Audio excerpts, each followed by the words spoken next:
초미의 관심이던 PC가 예상대로 나왔습니다. PC가 전월 대비 0.3% 상승, 코어 기준으로는 전월 대비 0.4% 상승해서 예측에 정확하게 부합을 했고요. 전년 기준 보자면 헤드라인 2.4% 상승, 코어 2.8% 상승했습니다. 이런 걸 보면 연준 위원들이 역시 굉장히 깊숙한 데이터를 갖고 얘기를 하는 것 같아요. 왜냐면 CPI 플러스 PPI까지 예상 대비 높게 나왔을 때 연준 위원들이 굉장히 동요를 안 했거든요. 심지어 CPI는 중요하지 않고 연준은 PC만 본다. PC 유보 물가는 연준 목표치인 2%대로 안정적으로 떨어지고 있다. 이렇게 주장을 일관되게 했죠. 물론 하락 추세가 조금 완만해지긴 했지만 헤드라인 기준 봤을 때 PC는 전년 대비 수치를 보면은 이렇게 울퉁불퉁해 보이는 CPI와는 상당히 다른 모습, 지속적으로 내려가는 모습을 우리가 볼 수 있습니다. 물론 앞으로가 문제이긴 하지만 1월 PC를 총평하자면 CPI, PPI발 공포를 상당히 이겨낼 수 있는 수치였다. 이런 점이 시장에도 반영이 되면서 오늘 빅스 지수가 소폭 하락하고 선물 시장에서 하락세로 출발했던 뉴욕 증시 역시 상승으로 마감하는 그런 모습 보일 수 있었습니다. 하지만 예상만큼 올라서 시장에 충격이 없는 것이지 이게 안 오른 게 아니죠. 사실 많이 오른 것이죠. 그래서 여전히 시장에는 우려가 많습니다.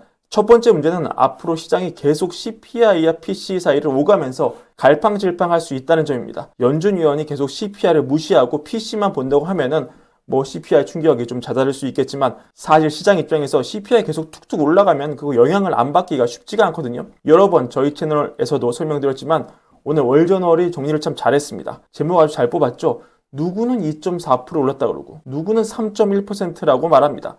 어떤 게 맞는 것인가? 내용을 보시면은 이게 문제죠. 둘 간의 격차가 너무 커지고 있다는 겁니다. 코어 기준 보면은 PC는 이번에 전년 대비 2.8% 올랐지만 코어 CPI는 최근 데이터 3.9% 올랐습니다. 1% 넘게 차이 나는 거예요. 1% 포인트. 너무 과하죠. 기사는 팬데믹 이전에 둘의 격차는 평균 0.4%포인트에 불과했다고 평가합니다. 왜 이렇게 벌어지냐? 여러 가지 이유가 있습니다. 일단 구성이 다르죠. CPI는 설문 기반으로 가중치를 정합니다. 그래서 설문 통해서 소비자가 각기 다른 품목에 얼마나 많은 돈을 지출하는지 정보를 수집을 하고 예를 들어 전체 지출의 몇 퍼센트를 주거비로 쓴다, 식품에 쓴다 이렇게 응답을 하면은 그 비중대로 CPI 가중치가 나옵니다. 근데 PC는 상무부에서 제공하는 데이터를 기반으로 가중치를 결정을 합니다. 근데 이 데이터는 소비자가 직접 보고하는 지출 패턴 이런 게 아니라 실제 경제 내에서 돈이 어떻게 흘러가고 있는지를 반영한 가중치를 쓰기 때문에 국가 전체적으로 좀 더 폭넓은 소비 데이터, 실제 돈이 집행되고 쓰여지는 과정을 추적해서 가중치를 매깁니다. 그래서 CPI보다 PC가 정확하다는 논리는 심지어 90년대 말, 99년 12월 녹취록을 보면은 앨런 그리스펀 당시 의장이 PC에 대한 선호를 밝히고 CPI에 반대하는 발언을 한 것으로 정리가 되어 있고요.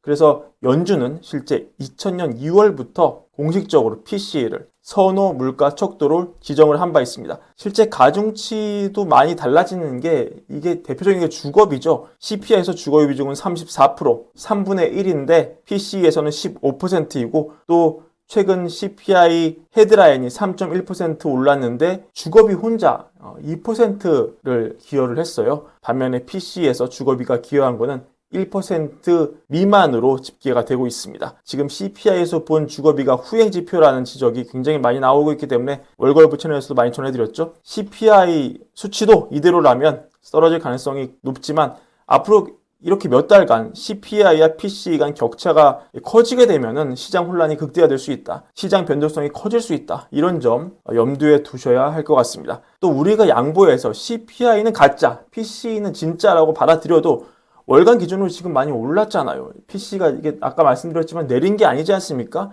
이거를 우리가 헷갈리면 안 되겠죠. 그리고 우리가 중요하게 봐야 되는 것 중에 하나죠. 6개월 기준 연율화된 지표로 보면은 지금 어떻습니까, 여러분? 간신히 2% 내려갔던 코어 지표가 이번 달 지표 때문에 다시 2% 위로 확 올라갔어요. 이거는 결국 연준이 중요하게 보는 PC 기준으로도 여전히 물가가 울퉁불퉁한 상황이다. 이렇게 봐야 할 것 같습니다. 그래서 페드 전망 보시면은 PC가 예정대로 나와서 주식시장은 소폭 반등을 했습니다만 올해 3번 금리 인하 시나리오 여전하고 5월 금리 인하선은 이제 완전히 들어갔다고 봐야 되죠. 6월도 사실 만만치가 않습니다. 지금 예측치로는 인하 가능성이 50% 약간 넘지만 동결 역시 거의 40%로 꽤 높거든요. 언제든지 뒤집어질 수 있는 그런 상황이라고 봐야 할 것 같습니다.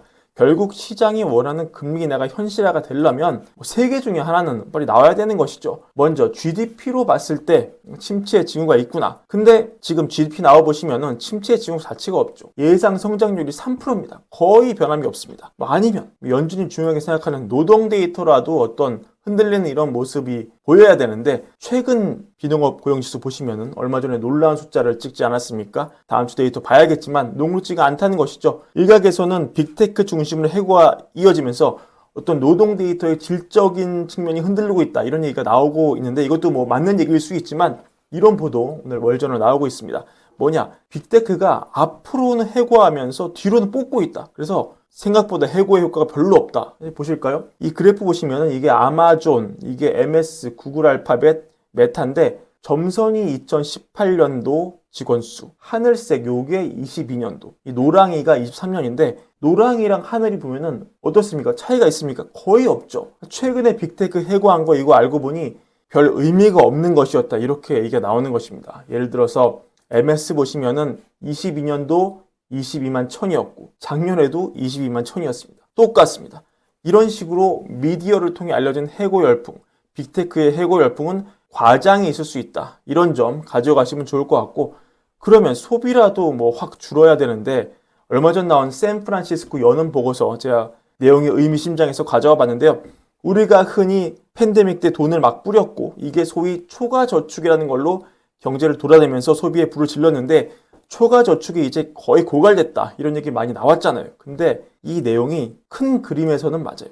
초과저축이 그래도 많이 줄었죠. 근데 샌프란 연은이 심층조사 해보니까 이게 좀 다른 측면이 있는 거예요. 뭐냐, 돈을 막 뿌려주던 시기에 비해서 초과저축이 줄어들면서 순자산이 내려간 건 맞아요. 이게 만약에 팬데믹이 없었던 거를 가정하고 봤을 때 이게 정상적인 속도로 팬데믹 이전보다 순자산이 경로보다 좀 내려가 있는 거는 맞더라. 살짝 밑돌고 있죠? 근데 이 세이빙 계좌, 저축 계좌, 이 초록색 저축 계좌가 팬데믹 이전보다 훨씬 더 내려갔기 때문이 크고, 이 체킹 계좌, 이건 뭐 이게 적금이면 이게 요구불 예금이죠. 이거는 오히려 팬데믹 이전 수준을 훨씬 넘어서 절대 규모 자체가 그냥 엄청 늘었어요. 이게 뭡니까 여러분? 미국인들이 아직까지 언제든지 소비할 수 있는 마음의 준비가 되어 있고 그 소비를 뒷받침할 만한 돈이 지금 있다는 거예요. 저축은 안 하지만, 심지어 금리가 올라서 이자를 많이 주는데도 저축은 안 하지만 소비할 돈은 있다는 거죠. 그래서 논문은 이렇게 결론을 맺습니다. 두 가지가 다 보인다. 실질 가계의 전반적인 자산 수준은 팬데믹이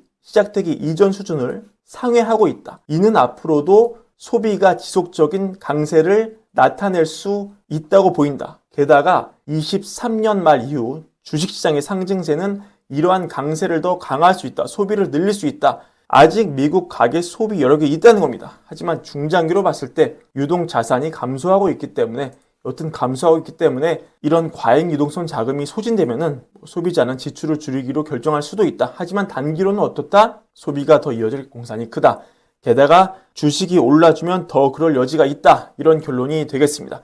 물론 지금 보시면은 이런 보도도 나오긴 합니다. 예를 들어서 미국인의 필수품이죠. 차에 대한 대출 승인이 굉장히 떨어졌다. 근데 이거는 사실은 금융사들이 좀 보신주의적으로 판단하기 때문에 이렇게 됐을 공산이 크거든요. 왜냐면 시용이 좋은 사람도 론을 잘 안 내주고 있기 때문에.